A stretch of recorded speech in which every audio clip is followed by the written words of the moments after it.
Good evening, everyone. This is Pat Belliveau here, and this is the Pat Belliveau Greg Bush interrogation series. Today is June 16th, 2021. And our esteemed guest today is Stefano Valdo, a fine acoustic and electric bass player, originally from northern Italy, Rovereto, I believe, Thank you. aka Oakfield. Then thank you. And then from there to Los Angeles, and then from Los Angeles to Calgary. And we know there's a story there, so you're gonna have to start us off with that and fill us in the Cole's Notes version of how you got from northern Italy to Los Angeles and then to here. Maestro, if you will. Yes, thank you. First of all, thank you for having me. It is such a pleasure to be here with you guys. You are one of my most, favorite musicians. So it's going to be fun. I mean, to make a long story short, I'll drink to that. I don't know if that's water or vodka, but if it's vodka, you're my hero. Vodka in a water bottle. No, it's not. It's water. Okay. Tis water. So to make a long story short, can I start from the beginning? Is that okay with you? Or okay, sure. I'll make it quick. So I was 8 years old when my mother bought my father a flamenco, a luthier guitar, which he never taught. He never touched. So he said, "Well, don't you pick it up?" And I went to like, "Wow, that's a great instrument." So and then they enrolled me into the local conservatory, and I took 5 years of classical guitar. But then I discovered bass, and I thought, okay, well, this is pretty cool. So I switched over. Long story short is that I was introduced to jazz when I was 15, and the guys actually, they were a couple of years older than me, and they introduced me to free jazz. So like a Cecil Taylor and boy, that's a great place to start. Well, I had no idea. I was a deer in the light. I mean, I couldn't. I was like, you guys are. What is this? So anyway, I've learned a lot from that, and my introduction to jazz was actually free jazz, completely free. So I finished my degree in the conservatory on double bass, and all of a sudden I got involved in this kind of pop band. We won a couple of contests and la la la la. All of a sudden, I thought I need more. This is not going to happen for me. So I went to a couple of I talked to friends, and they told me, you know what, if you really want to do it, you have to go to Berkeley. Well, I checked Berkeley. It was like 1988. And I thought, I don't have 40 grand to get through Berkeley. So, but this guy said, hey, I heard a story about, this place in Los Angeles is a Grove School of Music. They have a 4-year program crashed into 1 year. It's just like a steroid. It's like a Berkeley on steroids, and you can save a lot of money. So I thought, okay, well, maybe that would be it for me. So I moved to California. I went to Grove School of Music for 2 years, and then the whole thing started. I mean, you get to know your environment, the people you can trust, or the people you don't want to be associated with. And they told me the first thing you need to know in LA is a good car and a good friend. Well, I got a good car, and good friends in LA is kind of hard to find. But anyway, I managed. Who was it you studied with while you were in LA? Or was there a bunch of different people? Yes, I started with Joel DiBartolo, the 2-night show band with, for 10 years. Doc Severson's bass player. Doc Severson's, exactly. I studied with Tom Warrington. The bass player for Buddy Rich for 10 years, and Freddie Hubbard You know, Mm. I started with, and then I studied with Dave Holland, Miroslav Vitus. Um, Dean Taba was a young guy back there, but he was such a genius in terms of sight reading. He just turned my life into sight reading in a very easy way to approach that. And Tim Emmons, wow, Tim Emmons, the the top guy at MI, um, Musician Institute. He's got a couple of album books out there, and yeah, I was very lucky. Then Rick Fiorabracci, um, uh, Zareski, what's his name? The slap guy. I subbed for him a couple of times. Alexis Sklareski. I mean, you're in LA. You're in a jungle. I mean, no matter where you move, you just turn around. You got like you were there, right? So Mhm. you turn around, you go like, oh hey, how are you? I mean, it's like and they go like, okay, can you play? Can you sub for me on Friday? Oh, today is Thursday. Yeah, exactly. So can you sub for me? That's how it works there. Mhm. Get into the car, go to the gig, and deliver because if they call you, they believe you can deliver. And I imagine if you can't do it, there's probably 50 other guys right behind you that probably could. Oh, there is a lineup around the Yeah. corner. I Yeah. mean, it's who you know. In LA, basically, if somebody sees you and they believe that you can deliver, they call you. They cut the whole line. It was like, okay, can you do the job? You go like, of course I say yes, and you do it. You better Mhm. cut it because if you don't cut it, they don't call you anymore. You're Right. off the loop. So you want to be in the loop. You know. Mhm. Of course. I love that. I was young, so I could handle the pressure. Right now, I would like, I don't know. I don't know. Right. Okay. So from Los Angeles, how did you end up here in Calgary? How did that Okay, transition? okay, okay. 1992 was getting a little lean for whatever reason, and I hooked up with this singer who had a contract on the ship. And the manager was like one of the biggest in LA. And he said, why don't you guys go for 4 months, work for Princess? And I was like, okay, sure, for 4 months I can do that. It's not a big deal. I'm not going to lose any contact. I'm not. So uh, I went on the ship with this guy. Bad move, not a good guy. But I was Right in. from the right from San Pedro? Is that where you pulled out of there, like in Long Beach, or? No, actually, we have to. They flew us over to Vancouver Oh, okay. to do the Alaska season, and Gotcha. then eventually we did the Caribbean season. Right. So for me, actually, it was a practice time because you get up if you are diligent.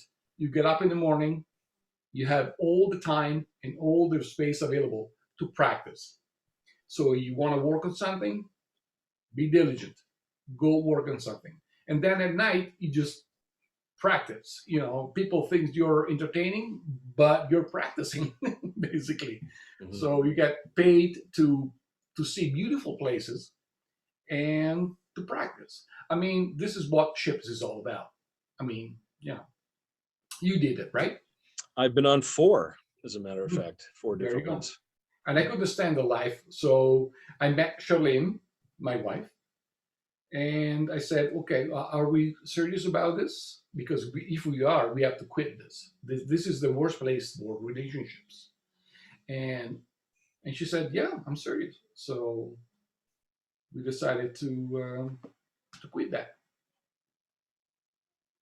And then you moved here. Her family was based here? Yes, that's why we. Oh, actually, no. Well, from LA, we moved to Toronto because my best friend was um, uh, the drummer. I'm losing my. Ted Uh, Warren, no. The drummer. It was Mark Kelso. no. He was an Italian guy. Oh, So what's his name? What, Wilson. do one of the I, Acapintis play drums? no. It's no. Dave Garibaldi. I'm losing my mind because I'm getting older. I'm so sorry. But you know what? We were so tight in LA, and when I called him, he said, like, come to Toronto, I can hook you up, and actually he did.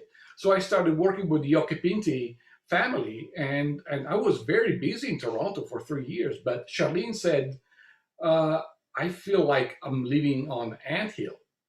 I can't live here. And I said, well, okay, well, your family is in Calgary. Let's move there. I mean, I don't care. I moved to Calgary and I thought, okay, I can retire. I've done it. This is, you know. So, and I thought, okay, not a big deal. Let's move to Calgary, whatever it is. And, you know, And what year was it that you arrived here? I went to Toronto in 2003 and then moved to Calgary in 2006. Okay. So it's been Yep. 15 years now. Yes. Yes. All right. And I love it. I mean, I love the city. I love the people. I love the scenery and everything. I think Calgary it's a very blessed place in terms of, scenery and stuff. Yeah. The only Italian drummer, well, the only drummer I can think of with an Italian name that's in Toronto is Anthony McKelly. Wasn't him? Anthony and myself, we are very good friends, but we are talking about, I am actually very embarrassed because with this guy, we were so close, and we are so close. We're talking Italian to each other, and for whatever reason, it's not coming to me. Well, this is going to be on YouTube, so be sure when you remember his name to send him to this video and let him see that you forgot his name. So that'll be good. Okay. Okay. It'll come up to me. But, He's gonna be mad at me. He's going to text me. You're like, what the f? Mm-hmm. Okay. All right. That's So, funny. Cool. shoot. I have a question for Pat. Okay. Really? Okay. You said you did 3 or 4 cruise contracts Yeah. But Well, I was on 4 different ships. altogether. Would that be a year? Were they 3 months each time? No. There were 3 that were quite short. Okay. So no, it would probably end. What would it be? It would probably be like 6 months worth, maybe something like that. There was the Majesty of the Seas for Royal Caribbean, the Costa Victoria and Romantica, and the MSC Lyrica were the 4. Mark Cool. McGregor was the MD on one of those ships. Mac. Yes, somebody who we know from years ago. Yeah. And a question for Stefano. Did you have any, at the Dick Grove School, did you have any interaction with Dick Grove himself? Oh yeah, absolutely. I'm actually. Oh, by the way, the name is Davide Di Renzo. Oh, I know. I think I played a gig with him. Oh, it is just like unbelievable. Oh, he's a Unbelievable. wonderful drummer. Anyway, to get back to your question, yes, I was invited to do master classes for the Grove, because I have it. This is a great story. gotta give you a story. After this, that's what happened with the Grove. So Joel DiBartolo from Buffalo, okay, New York, very Italian, proud Italian. And I auditioned for the Dick Grove School of Music Big Band, which was the crown of the school. I bet. Okay, so we're talking about people with like a 3 bass player, 3 drummers, and 3 piano players, 3 guitar players, and a huge array of a horns player waiting to be in it. Okay, 10 o'clock every Monday morning. So I auditioned for it, and Joel goes like, "You're not ready." Okay. First quarter goes by. Second quarter, I audition. You're not ready. So third quarters goes by. It was like, okay, I'll give you a shot. Oh, wow. So 10 o'clock Monday morning, I was with Joe DiBartolo and this huge room of great players and with all the charts from the two-night show band, pretty much sight reading. And it was like, okay, one bass player, number one, number two, I was number three. All of a sudden comes my place, my time. And he was like, okay, 1, 2, 1, 2, boom, done. And I was like, okay, play. Probably I got through 40 measures and then I made a mistake. He said, whoa, whoa, whoa, whoa, whoa, whoa. What's going on here? Is there something wrong with the bass line? It's like, no. Sorry, Joe.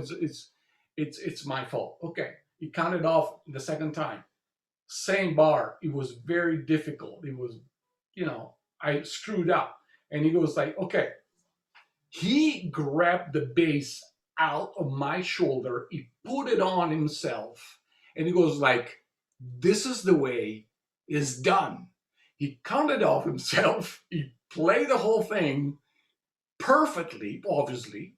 And then at the end, he goes like, here, now you do it. Okay, fine. And I screwed up again. And at that point, he goes like, I want to see you in my office in half an hour. And I said, okay. I was like in tears. How old were you? Like, huh? How old were you? I was 28.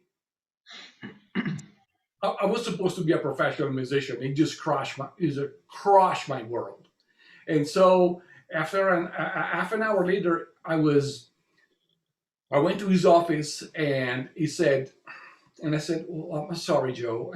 Joel, I mean, that was pretty challenging. And just like, and you look at me in the eyes, it was like, you are my racing horse.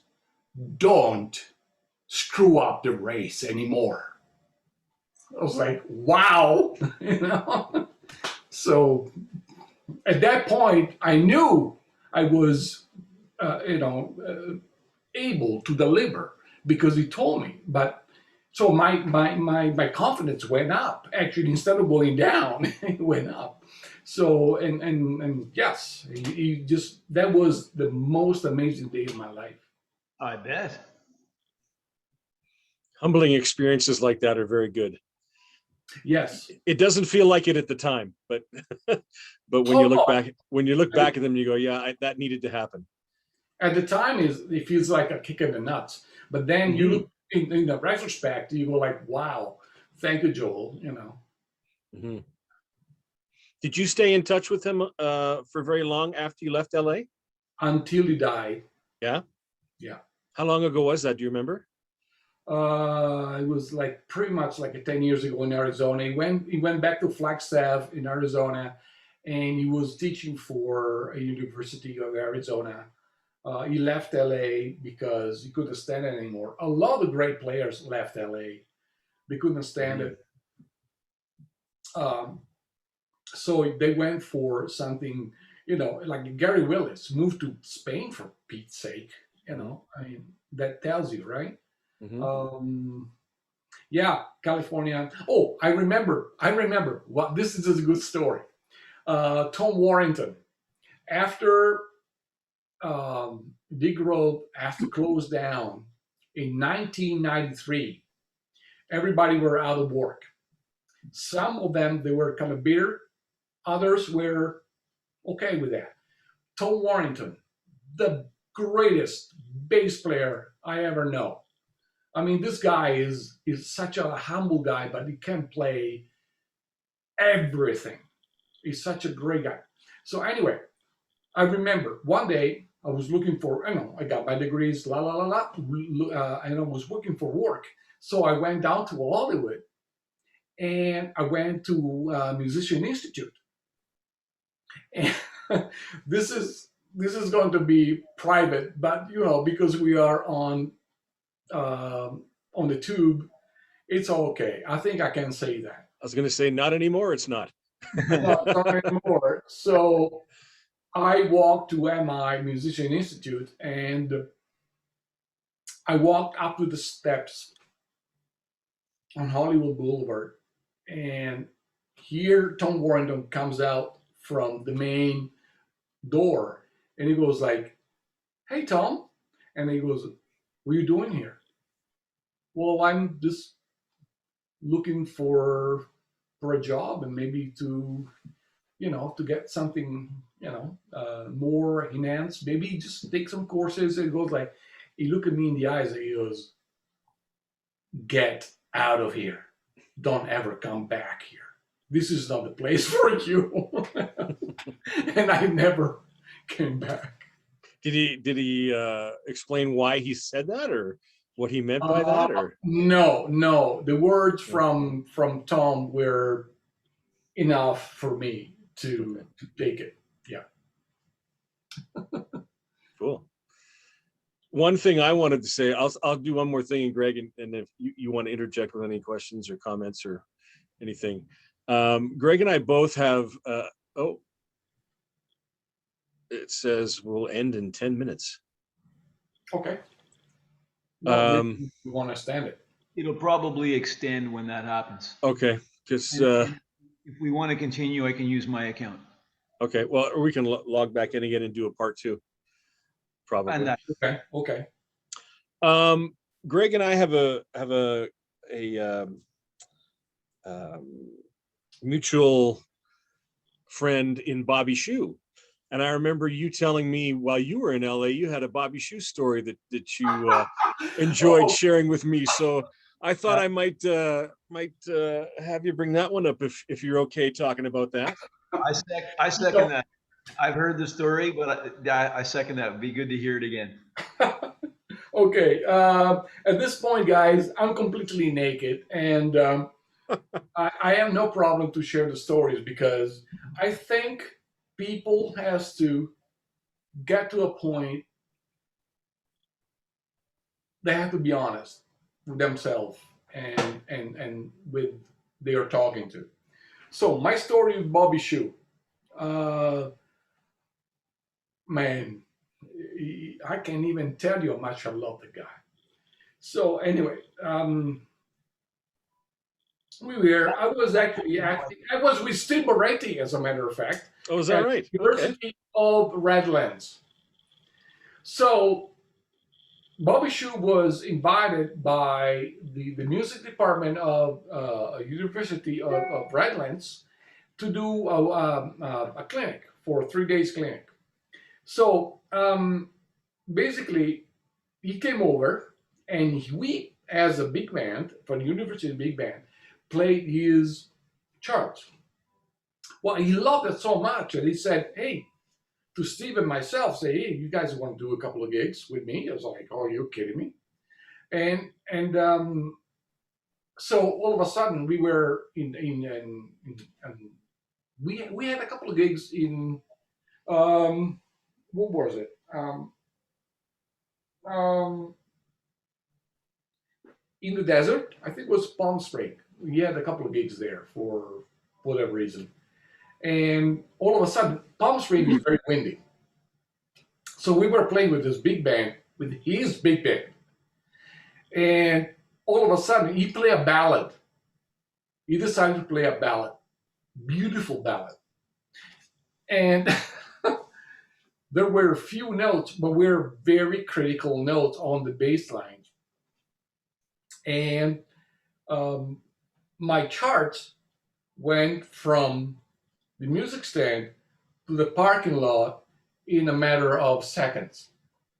In the middle of bass and flugelhorn solo. Nice. Yeah.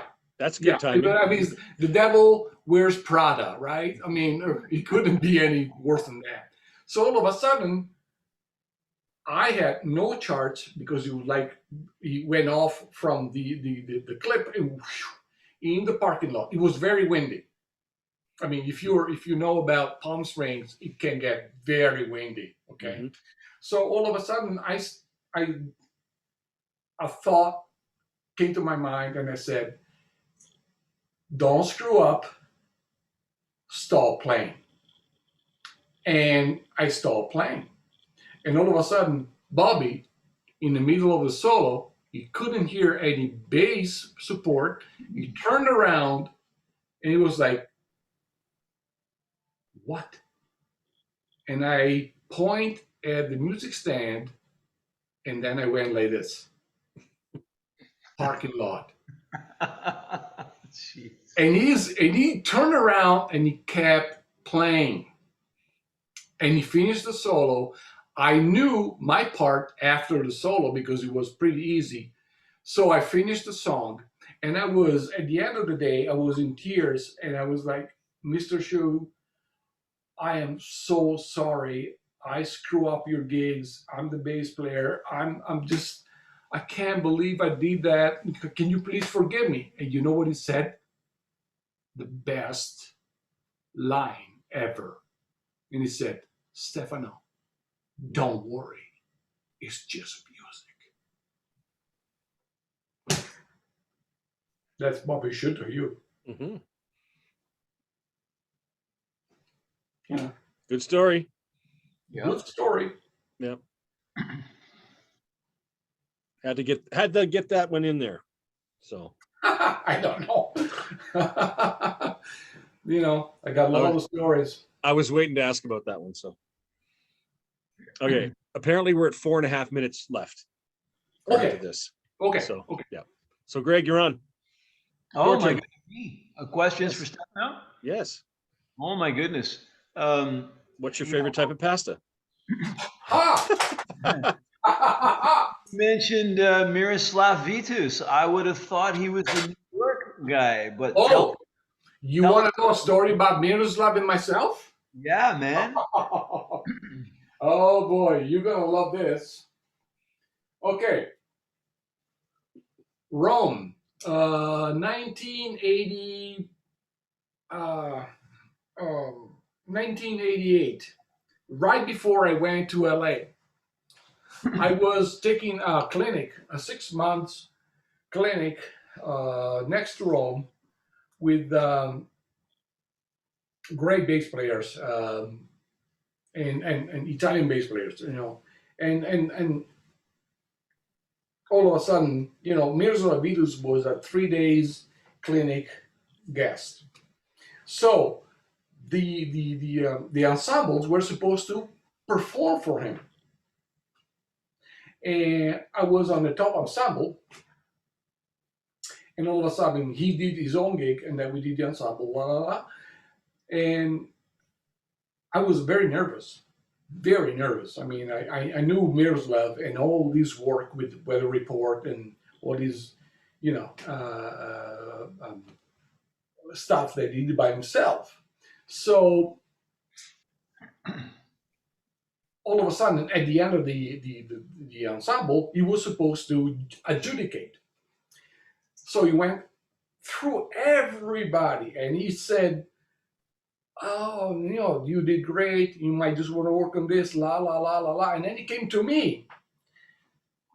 And it was, so, no, the host said, what would you have to say about the bass player? And he said, you might want to reconsider. That was my experience with Miroslav Vitus. That gave me actually the power and I wanted to just, I said, okay, you know, Miroslav, you don't know me enough. I mean, I can do better than this. And because his judgment, it gave me the strength to move on and to improve myself. But he said he might want to reconsider. Wow. Yeah. Yeah. But then you studied with him, did you? Yes, I did. I did. And I had a very classical, he was a classical player. So between Miroslav Vitus and Dave Holland, we had a very completely different approach. Dave Holland is the greatest bebop bass players ever. So we had this kind of jazzy approach. But Miroslav was like bowing. It was, intonation. Play, use your hands properly. It's unbelievable. I mean, I had the privilege to work with these guys. It's. Oh, I cooked for John Petitucci, by the way. Nice. Right. No, he that's probably doesn't even remember because it was one night. But anyway, it was fun. For the record, it says less than 1 minute. Okay. So do you want to stop this one and start another, make it part 2? Yes, we can. We should. We should. Let's do that. Okay. All right. So this is the end of part 1. We'll come back with a part 2 right away.